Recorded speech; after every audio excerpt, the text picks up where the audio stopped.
આપણા શાસ્ત્રોની અંદર સત્સંગની ખૂબ મહિમા ગાય છે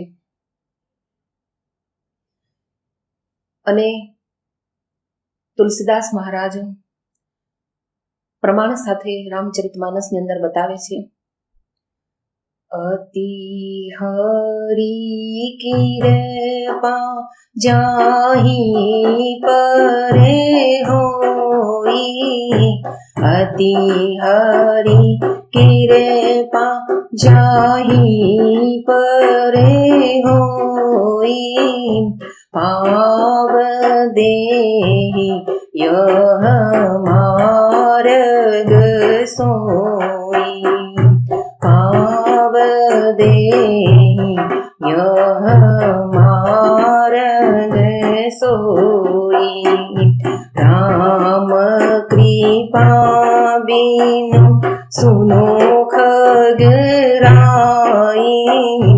રામ કૃપા બિनु સુનો ખગરાઈ,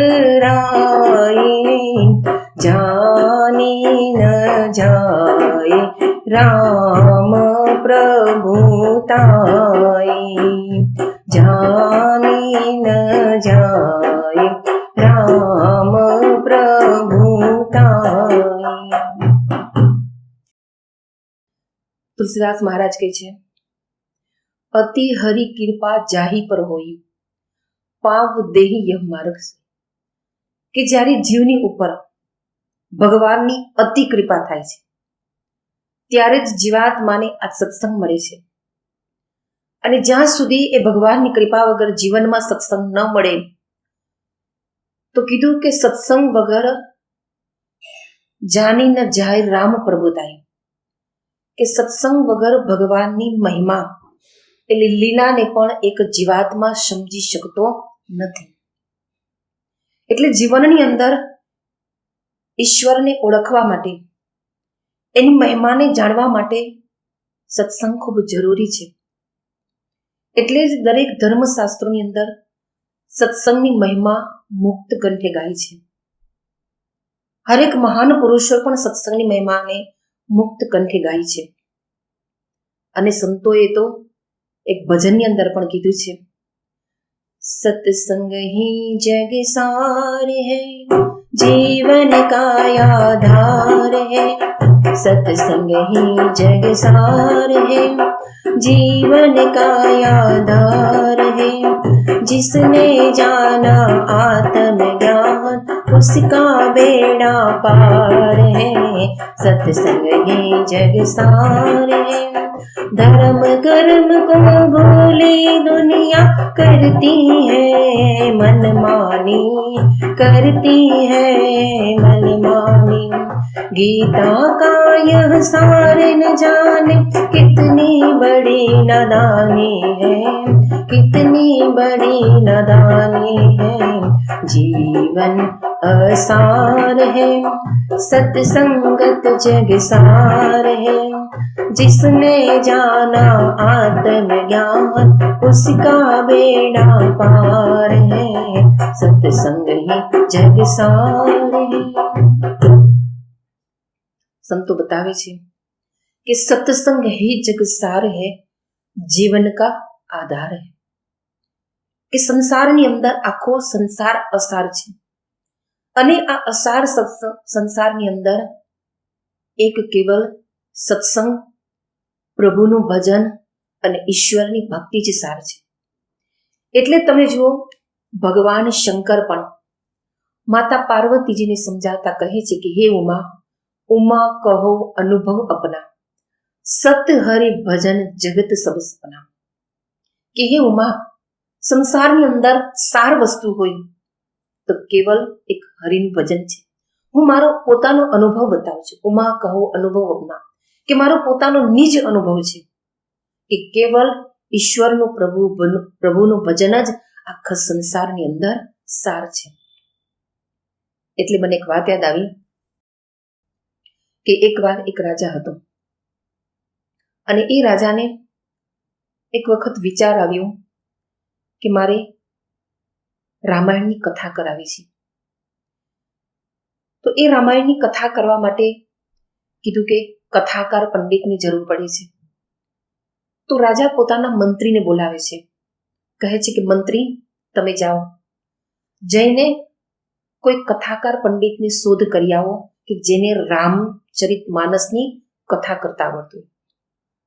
રાજાના કહેવાથી મંત્રી જાય છે, દરેક જગ્યાએ શોધ કરે છે. શોધ કરતા કરતા એને ક્યાંય પણ કોઈ કથાકાર પંડિત મળતું નથી. ગોતતા ગોતતા ગોતતા કીધું કે મંત્રી જંગલની અંદર પહોંચે છે. જંગલની અંદર ચાલતો ચાલતો જાય છે, પણ દૂર 4 ચોર હતા, જે 4 ચોર ચોરી કરવાનો પ્લાન બનાવી રહ્યા હતા. અને 4 ચોરે આ મંત્રીને જોયા છે. તો 4 ચોરને ખબર પડી કે આ મંત્રી કથાકાર પંડિતની શોધ કરી રહ્યા છે. એટલે 4 ચોર પંડિત બની અને એ મંત્રીની સામે આવે છે અને કહે છે કે અમને રામચરિત માનસ કથા કરતા આવડે છે, અગર તમે કહેતા હોય તો અમે કથા કરવા માટે આવી શકીએ છીએ. કેમ કે 4 ચોરને ખબર પડી ગઈ હતી કે રાજાને ત્યાં કથા કરીશું તો ઘણો બધો માલ મળશે, ધન સંપત્તિ મળશે. એટલે 4 જણા નકલી પંડિત બની મંત્રીની સામે જઈને કહે છે કે અમે કથા કરીએ છીએ અને તમે કહેશો તો અમે સમય યથા અનુસાર કથા કરવા માટે આવીશું. મંત્રી ખુશ થઈ જાય છે અને સમય જગ્યા બધું બતાવી મંત્રી દરબારની અંદર પહોંચી જાય છે. કથાનો દિવસ આવે છે. 4 ચોર પંડિત બની દરબારની અંદર ઉપસ્થિત થાય છે અને કથાનો સમય શરૂ થાય છે. તો 4 ચોર જે પંડિત બનીને આવ્યા હતા એ 4 ચોર આપસમાં વિચાર કરે છે.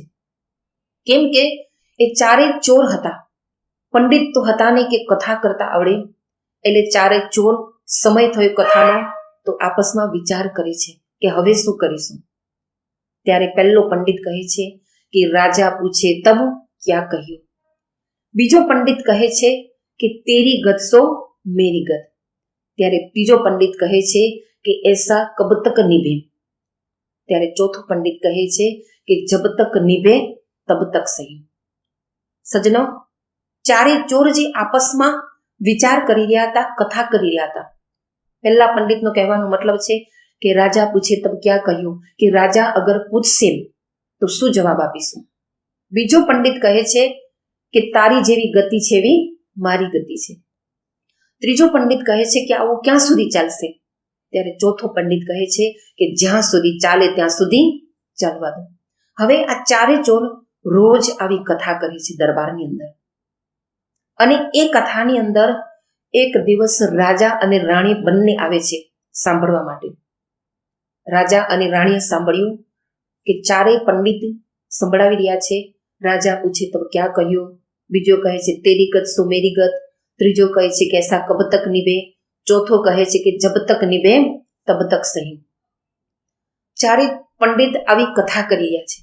રાજાએ સાંભળ્યું તો રાજા પ્રશ્ન કરે છે, રાણીને કહે છે કે આ 4 પંડિત શું કહી રહ્યા છે, શું કથા કરી રહ્યા છે. કેમ કે રામાયણની અંદર તો આવું ક્યાંય આવતું નથી. ત્યારે સજ્જનો, રાણી જે હતી એ રાજાને સમજાવે છે. કેમ કે રાજાની રાણી જે છે એ જ્ઞાની છે અને રાજાને ખૂબ સરસ રીતે સમજાવતા કહે છે કે રાજન, આ પહેલો પંડિત જે કહી રહ્યો છે કે રાજા પૂછે તબ ક્યાં કહ્યું, એ પહેલા પંડિતનો કહેવાનો મતલબ છે, એનો કહેવાનો ભાવાર્થ છે કે રામાયણની અંદર કીધું કે જે સમયે ભગવાન શ્રી રામ લક્ષ્મણજી માતા સીતા 14 વર્ષ માટે વનમાં જાય છે અને એ સમય દરમિયાન કીધું કે દશરથ રાજા આર્ય સુમંતને મોકલે છે અને આર્ય સુમંતને સમજાવીને કહે છે કે આર્ય સુમંત, તું રામ, લક્ષ્મણ અને સીતા ત્રણેયને વનની અંદર લઈ જા, થોડાક દિવસ માટે ફેરવી અને પાછો તું એ લોકોને અયોધ્યાની અંદર લઈ આવજે. તો આર્ય સુમંત રાજાના કહેવાથી ભગવાન શ્રી રામ, લક્ષ્મણજી, માતા સીતા રથની ઉપર બેસાડી વનમાં લઈ જાય છે. પણ જ્યારે એક દિવસ કીધું કે ભગવાન શ્રી રામ આર્ય સુમંતને કહે છે કે આર્ય સુમંત, હવે તમે અહીંયાથી જાઓ, તમે અયોધ્યાની અંદર પાછા જાઓ. કેમ કે મહારાજ દશરથને પિતાશ્રીને તમારી જરૂર છે. અહીંયાથી આગળનો જે રસ્તો છે એ અમે જાતે શોધી લઈશું. તમે અયોધ્યાની અંદર જાઓ. ત્યારે ભગવાન શ્રી રામના કહેવાથી આર્ય સુમંત એ ભગવાન શ્રી રામને સમજાવતા કહે છે કે પ્રભુ ઠીક છે, તમે જેમ કહેશો એમ કરીશ. હું અયોધ્યાની અંદર જઈશ પાછો, પણ હું ત્યાં જઈશ અને દશરથ રાજા મને પૂછશે કે તું રામ, લક્ષ્મણ અને સીતાજીને કેમ ન લાવ્યો, તો હું દશરથ રાજાને શું જવાબ આપીશ? ત્યારે કીધું કે ભગવાન શ્રી રામ આર્ય સુમંતને સમજાવતા કહે છે કે હે સુમંત, તમે તો ધર્મની નીતિને જાણો છો અને એ ધર્મને મેં જીવનની અંદર અપનાવ્યો છે, સત્યને મેં જીવનની અંદર અપનાવ્યો છે અને એ સત્યની રક્ષા કરવી એ મારો ધર્મ છે. જેનું વર્ણન રામચરિતમાનસની અંદર તુલસીદાસ મહારાજ કરતા લખે છે. સીબેદધીચી હરીશ ચંદ્ર નરેશા, સીબેદધીચી હરીશ ચંદ્ર નરેશા, સહે ધર્મહિત કોટિ કલેશા, રંતી દેવ બલિ ભૂપ સુજાના, રંતી દેવ બલિ ભૂપ સુજાના, ધર્મો ધરે હું સહે સંકટ નાના, ધર્મો ધરે સહે સંકટ નાના, ધર્મો ન દૂસર સત્ય સમાન, ધર્મો ન દૂસર સત્ય સમાન, આગમ નિગમ વેદ બખાના, આગમ નિગમ વેદ બખાના. ભગવાન શ્રી રામ આર્ય સુમંતને સમજાવતા કહે છે કે સીબી દધીચી હરિશ્ચંદ્ર નરેશા, સહે ધર્મ હિત કોટિ કલેશા. કે હે સુમંત, સીબી રાજા થઈ ગયા, દધીચી ઋષિ થઈ ગયા અને આવા જેટલા પણ રાજાઓ થઈ ગયા જેમણે જીવનની અંદર ધર્મને અપનાવ્યો છે, ધર્મની રક્ષા કરી છે. રંતી દેવ બલિ ભોપ સુજાના, કે રંતી દેવ રાજા થઈ ગયા, બલિ રાજા થઈ ગયા, જેમણે સત્યની રક્ષા કરવા માટે થઈને પોતાના જીવનનું પણ બલિદાન આપી દીધું છે, પોતાના જીવનને એ શક્તિની રક્ષા કરવા માટે ન્યોછાવર કરી દીધું. અને હે સુમંત, એ ધર્મને મેં જીવનની અંદર અપનાવ્યું છે અને અગર જો હું એ ધર્મનો પરિત્યાગ કરું તો ત્રણેય લોકની અંદર મારો અભ્યાસ છવાઈ જાય.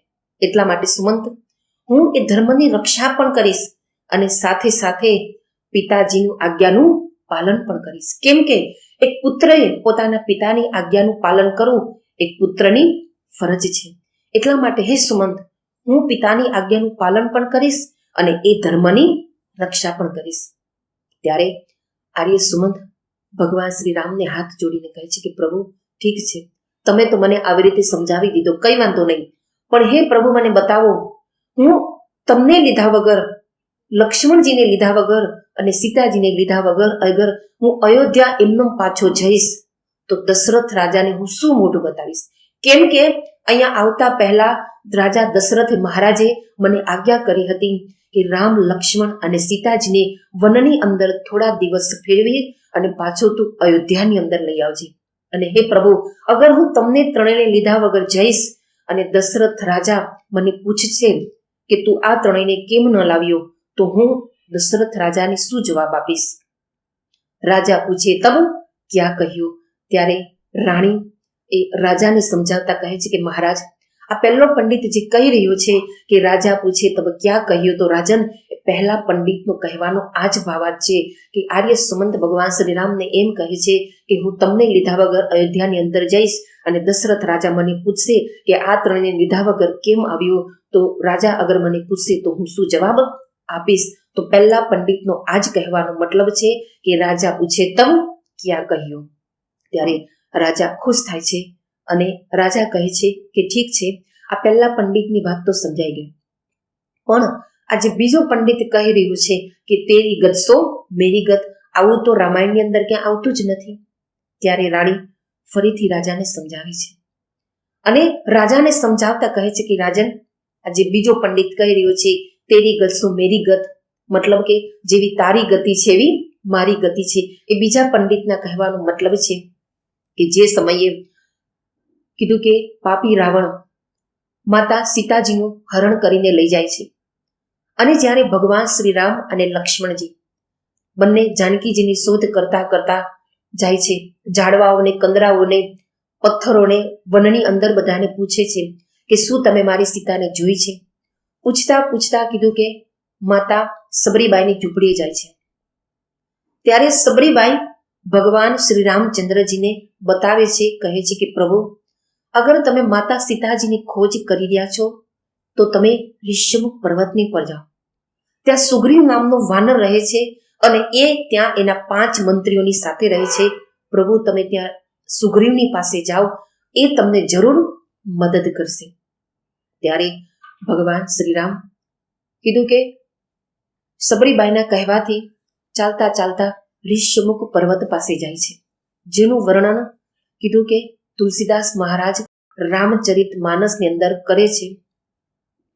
આગે ચલે बहुरी रघुराया, आगे चले बहुरी रघुराया, ऋषमुख पर्वत नियराया, तहरह साची वसहित सुगरीवा, तहरह साची वसहित सुगरीवा, आवत देखी अतुल बल सेवा, आगे चले बहुरी रघुराया. શું કીધું? આગે ચલે બહુરી રઘુરાયા, ઋષ્યમુખ પર્વત નિયરાયા. કે ભગવાન શ્રીરામ અને લક્ષ્મણજી બંને ચાલતા ચાલતા ઋષ્યમુખ પર્વતને શોધતા શોધતા જાય છે, જ્યાં ઋષ્યમુખ પર્વતની ઉપર સુગ્રીવ નામનો વાનર એના 5 મંત્રીઓની સાથે રહે છે. તહરહ સચિવ રહિત સુગ્રીવા, આવત દેખી અતુલ બલશીલા. કે જ્યારે કીધું કે સુગ્રીવ એને ખબર પડી, એને જોયું કે 2 અતુલ બલવાળા સુંદર 2 પુરુષો જે ક્ષત્રિયના રૂપમાં છે તો ક્ષત્રિય પણ તપસ્વીના વેશમાં છે અને એ ઋષ્યમુખ પર્વત ઉપર આવી ગયા છે. તો સુગ્રીવ હનુમાનજીને બોલાવીને કહે છે કે હનુમાનજી, તમે એક બ્રાહ્મણનું રૂપ ધારણ કરીને જાઓ, તપાસ કરો, તમે જઈને જુઓ કે એ બંને અતુલ બલવાળા બંને પુરુષો કોણ છે જે એક તપસ્વીના રૂપમાં છે.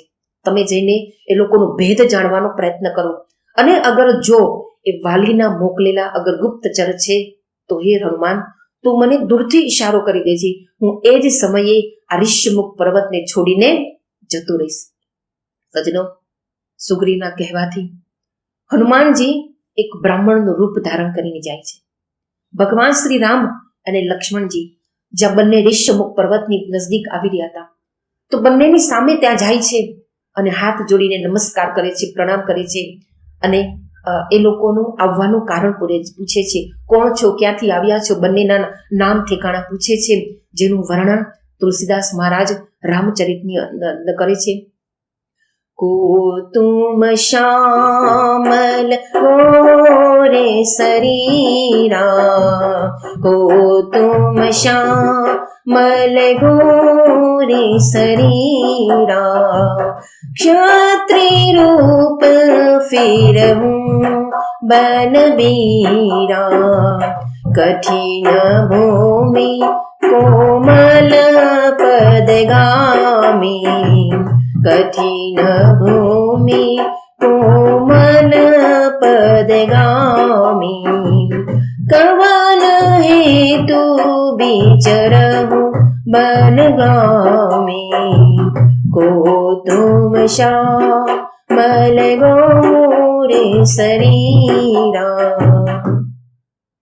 હનુમાનજી ભગવાન શ્રી રામ અને લક્ષ્મણજીની સામે જે એક બ્રાહ્મણનું રૂપ ધારણ કરીને આવ્યા છે અને હાથ જોડીને બંને પૂછે છે કે કૌતુમ શ્યામલ ગોર શરીરા, કે હે સુંદર અને શ્યામ શરીરવાળા તમે બંને પુરુષો કોણ છો? બંને તમે દેખાવ તો છો ક્ષત્રિય, તે છતાંય પણ આવા તડકાની અંદર, કઠણ ભૂમિની અંદર, કઠિન ભૂમિ કોમલ પદગામી, હવે કઠિન ભૂમિ જમીનની ઉપર તમારા સુંદર સુંદર કોમલ ચરણોથી તમે ચાલી રહ્યા છો. શું કારણ છે કે આવા તડકાની અંદર, આવા કઠણ ભૂમિની ઉપર તમે ચાલી રહ્યા છો? આવા જંગલની અંદર ફરવાનું કારણ શું છે? તમે બતાવો મને કે તમે બંને છો કોણ? કોઈ બ્રહ્મા વિષ્ણુ મહેશ છો યા કોઈ નર નારાયણ છો? તમે કોણ છો? કેમ કે મેં સાંભળ્યું છે જગ કારણ તારણહાર ભંજની ભવ, કે હે જગતની રક્ષા કરવા માટે તમે બંને કોણ છો જે આવ્યા છો ધરતીની ઉપર? કોણ છો મને બતાવો બંને જણા. ત્યારે ભગવાન શ્રી રામચંદ્રજી હનુમાનજીને જે બ્રાહ્મણના રૂપમાં છે એને સમજાવતા કહે છે, કૌશલે સદસ રથ કે જાયે, કૌશલેશ दशरथ के जाए, हम पितु बचन मानी बन आए, हम पितु बचन मानी बन आए, नाम राम लक्ष्मण दो भाई, नाम राम लक्ष्मण दो भाई, हम पितु बचन मानी बन आए, हम पितु बचन मानी बन आए, संग सुकुमारी नारी सुहाई। भगवान श्री राम હનુમાનજીને સમજાવતા કહે છે કે હે બ્રાહ્મણ દેવતા, કૌશલેશ દશરથજી કે જાય, કે અમે અયોધ્યાના રાજા દશરથ એના અમે બંને પુત્ર છીએ અને અમે અમારા પિતાની આજ્ઞાથી આ વનની અંદર આવ્યા છીએ 14 વર્ષ માટે, અને અમે બંને ભાઈઓ છે. મારું નામ રામ છે, મારા ભાઈનું નામ લક્ષ્મણ છે, અને અમારી સાથે એક ખૂબ સુંદર સુકુમારી નારી કે એક ખૂબ સુંદર સ્ત્રી પણ હતી જે મારી ધર્મપત્ની હતી. પણ મારી પત્ની સીતાને કોઈ પાપી રાક્ષસ એનું હરણ કરીને લઈ ગયો છે, જેની શોધ કરતા કરતા અમે જંગલની અંદર ફરી રહ્યા છે. અને ફરતા ફરતા માતા સબરીની ઝૂંપડી ગયા હતા, જ્યાં માતા સબરીએ અમને આ ઋષ્યમુખ પર્વત પર આવવા માટે કીધું કે ત્યાં સુગ્રીવ નામનો વાનર રહે છે કે જે અમારી મદદ કરશે. એટલે અમે સુગ્રીવની શોધ કરતા કરતા અહીંયા ઋષ્યમુખ પર્વતની પાસે આવી ગયા છે. જ્યારે હનુમાનજીએ રામ અને લક્ષ્મણ નામ સાંભળ્યું, તરત જ એમનું હૃદય એટલું પુલકિત થઈ જાય છે, આંખમાંથી અશ્રુધારા વહે છે, અને એ જ સમયે બંને હાથ જોડી અને ભગવાનના ચરણોમાં પડી જાય છે, દંડવત પ્રણામ કરે છે ભગવાનને. આંખમાંથી અશ્રુધારા વહે છે અને હાથ જોડીને ભગવાનને પ્રાર્થના કરે છે કે પ્રભુ, હું તો એક વાનર જાતિનું છું અને માયાને આધીન થઈ એક વાનર જાતિનો હોવાના કારણે જે હું ભગવાનને ઓળખી શક્યો નહીં. પ્રભુ, હું તમને ઓળખી શક્યો નહીં, પણ પ્રભુ તમે પણ મને ન ઓળખ્યો, જેના કારણે મને દુઃખ થયું કે હું તો માયાને વશ હતો, માયાને આધીન હતો, જેના કારણે હું પ્રભુ તમને ન ઓળખી શક્યો. અને હું તમને આવા અનેકો પ્રશ્ન કર્યા કે તમે કોણ છો, ક્યાંથી આવ્યા છો, શા માટે જંગલની અંદર ફરી રહ્યા છો, આવા ઘણા બધા મેં તમને પ્રશ્ન કર્યા. પણ પ્રભુ તમે તો સ્વયં એ બ્રહ્મની શક્તિ છો, અને તમે મને ન ઓળખ્યો, તમારા દાસને ન ઓળખ્યો, એટલા માટે પ્રભુ મને ખૂબ દુઃખ થયું. ત્યારે ભગવાન શ્રીરામ હનુમાનજીને સમજાવતા કહે છે કે એ જ સમયે હનુમાનજી પોતાના અસલી રૂપમાં આવે છે અને ભગવાન હનુમાનજીને સમજાવતા કહે છે કે હનુમાનજી, તમે જરા પણ મનમાં ખોટું લગાડશો નહીં, જરા પણ ઓછું નહીં લાવો તમે, કેમ કે તમે મને એટલા પ્રિય છો જેટલો મારો ભાઈ લક્ષ્મણ છે. લક્ષ્મણ અને તારી વચ્ચે કોઈ પણ જાતનું અંતર નથી. તું જેટલો પ્રિય છે એટલો મને લક્ષ્મણ છે. બંને તમે એક સમાન મને પ્રિય છો. એટલા માટે તું ખોટું નહીં લગાડીશ, પણ હું અહીંયા જે કારણથી આવ્યો છું એ કારણ પૂરું કરવામાં તું સહાયતા કર. સજ્જનો, ત્યારે કીધું કે હનુમાનજી ભગવાન શ્રી રામચંદ્રજીને કહે છે કે પ્રભુ, ઋષ્યમુખ પર્વત પર તમે ચાલો, ત્યાં સુગ્રીવ નામનો વાનર રહે છે અને એ તમારી જરૂર મદદ કરશે. અને એ સમયે કીધું કે હનુમાનજી ભગવાન શ્રી રામ અને લક્ષ્મણજીને પોતાની બંને ભુજાની ઉપર બેસાડી ઋષ્યમુખ પર્વતની ઉપર લઈ જાય છે, જ્યાં સુગ્રીવ રહે છે. અને ભગવાન રામ અને લક્ષ્મણજીને બંનેને ત્યાં લઈ જાય છે. અને હનુમાનજી સુગ્રીવને આખી વાત બતાવે છે કે આ બંને પુરુષો કોણ છે અને કેવી રીતે જંગલની અંદર ફરતા ફરતા આવ્યા છે. અને ભગવાન અને સુગ્રીવ બંનેની વચ્ચે કીધું કે હનુમાનજી મિત્રતા કરાવે છે. ત્યારે કીધું કે સુગ્રીવ ભગવાનની પોતાની બધી વાત સાંભળી અને સુગ્રીવ ભગવાનને એમ કહે છે કે પ્રભુ, ચિંતા નહીં કરો, જેમ તમારી પત્નીને પાપી રાક્ષસ ઉઠાવીને લઈ ગયો છે, એવી જ રીતે મારી પત્નીને પણ મારો ભાઈ એને ઉઠાવીને પોતાના ઘરની અંદર લઈ ગયો છે. એટલા માટે પ્રભુ, જેવી તમારી હાલત છે, જેમ તમારી પત્નીને કોઈ ઉઠાવીને લઈ ગયું છે, એમ મારી પત્નીને પણ ઉઠાવીને લઈ ગયું છે. તમારી અને મારી બંનેની હાલત એક સમાન છે. તેરી ગત સો મેરી ગત. ત્યારે રાણી રાજાને સમજાવે છે કે રાજન, આજે બીજો પંડિત કહી રહ્યો છે, એના કહેવાનો મતલબ એ જ છે કે સુગ્રીવ ભગવાન શ્રી રામચંદ્રજીને કહે છે કે પ્રભુ, તમારી પત્નીને ઉઠાવીને લઈ ગયું છે, મારી પત્નીને પણ ઉઠાવીને લઈ ગયું છે, એટલે ચિંતા નહીં કરો, જેવી તમારી ગતિ છે એવી જ મારી ગતિ છે. ત્યારે રાજા બીજી વાત ઉપર પણ ખુશ થાય છે અને રાજા કહે છે કે ઠીક છે, આ બીજા પંડિતની વાત પણ સમજાઈ ગઈ, પણ આ જે ત્રીજો પંડિત કહી રહ્યો છે કે એસા કબ તક નિભેગો, કે આવું ક્યાં સુધી ચાલશે. એવું ક્યાં આવે છે રામચરિત માનસની અંદર. ત્યારે રાણી રાજાને સમજાવતા કહે છે કે રાજન, આજે ત્રીજો પંડિત કહી રહ્યો છે એના કહેવાનો મતલબ એ જ છે કે જ્યારે રાવણ માતા સીતાજીનું હરણ કરીને લંકાની અંદર લઈ આવે છે, તો એ સમયે મંદોદરીને ખબર પડી. તો મંદોદરી રાવણને સમજાવે છે, ખૂબ સમજાવે છે અને કહે છે કે હે દશાનંદ રાવણ, તમે આ ખોટું કરી રહ્યા છો. તમે સીતાજીનું હરણ કરીને લઈ આવ્યા છો, પણ એ સીતા કોઈ સાધારણ વ્યક્તિ નથી. એ સીતાજી તો સ્વયં નારાયણ, જે રામનો અવતાર લઈને આવ્યા છે, એમની ધર્મપત્ની છે. અને તમે એ ભગવાન રામની સાથે તમે શત્રુતાને છોડી દો અને તમે એમના ચરણોની અંદર જઈને માફી માંગી લો, ક્ષમા યાચના માંગી લો અને એમની પત્નીને તમે રામને સોંપી દો, તો રામ તમને બધી જ રીતે માફ કરી દે છે. એ તો સ્વયં કરુણાના સાગર છે, દયાના સાગર છે. સમસ્ત દુનિયાનું ભલું કરવા માટે સંસારની અંદર આવ્યા છે. ત્યારે મંદોદરી આવી રીતે ઘણી પ્રકારથી રાવણને સમજાવે છે. ત્યારે રાવણ સમજતો નથી. ત્યારે મંદોદરી એમ કહે છે કે એસા કબ તક નિભે, કે આવું ક્યાં સુધી ચાલશે. ત્યારે રાણી રાજાને કહે છે કે મહારાજ, આ ત્રીજો પંડિત જે કહી રહ્યો છે કે એસા કબ તક નિભે, તો એનો કહેવાનો આજ છે કે મંદોદરી રાવણને સમજાવતા કહે છે, જ્યારે સીતાજીને મોકલવાની ના પાડે છે, ઘણું બધું સમજાવવા છતાં પણ રાવણ સમજતો નથી. ત્યારે મંદોદરી એમ કહે છે કે એસા કબ તક નિભે. ત્યારે આ ચોથા પંડિતનો પણ કહેવાનો એ જ મતલબ છે કે જ્યાં સુધી ચાલે ત્યાં સુધી ચાલવા દો. કે મંદોદરી રાવણને ઘણું બધું સમજાવે છે, પણ મંદ બુદ્ધિનો રાવણ સમજતો નથી. ત્યારે મંદોદરી એમ કહે છે કે એસા કબ તક નિભે, આવું ક્યાં સુધી ચાલશે. ત્યારે રાવણ મંદોદરીને એમ કહે છે કે જબ તક નિભે તબ તક સહી, કે જ્યાં સુધી ચાલે ત્યાં સુધી ચાલવા દો. ત્યારે રાણી આ ચારેય પંડિતની વાતને રાજાને ખૂબ સરસ રીતે સમજાવે છે અને રાજા પણ એટલો બધો ખુશ થઈ જાય છે. તો સજ્જનો, કહેવાનો મતલબ છે કે રાણી જે હતી એ જ્ઞાની હતી, આત્મજ્ઞાની હતી. એને પરમાત્માના જ્ઞાનને જાણ્યું હતું, નિરંતર ભક્તિ ભજન સાધના કરતી હતી અને જ્ઞાની હોવાના કારણે એ રાજાને ખૂબ સરસ રીતે સમજાવી શકે છે.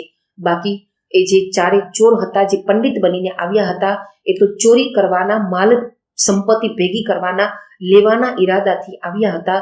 કથા કરતા તો આવડતું હતું નહીં. અને રાજા પણ એ ચારેય પંડિત જે ચોર હતા એને પણ અનેક પ્રકારથી દંડ આપત અને સજા આપત. પણ રાણીના સમજાવવાથી રાજા એ ચારેય પંડિતની વાતને સમજી જાય છે અને રાજા ખુશ થઈ જાય છે અને એ ચારે જે ચોર પંડિત બનીને આવ્યા હતા એ લોકોને યથા યોગ્ય દાન દક્ષિણા આપે છે અને એ ચારે જણાને વિદાય કરે છે.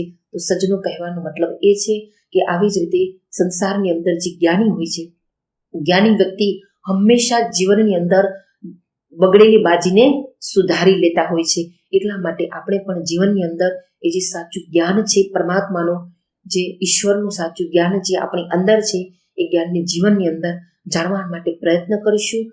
જાણી અને નિરંતર ધ્યાન સાધના કરી જીવનને સફળ અને સાર્થક બનાવવાનો પ્રયત્ન કરીશું. બોલીએ શ્રી સદગુરુદેવ મહારાજ કી જય.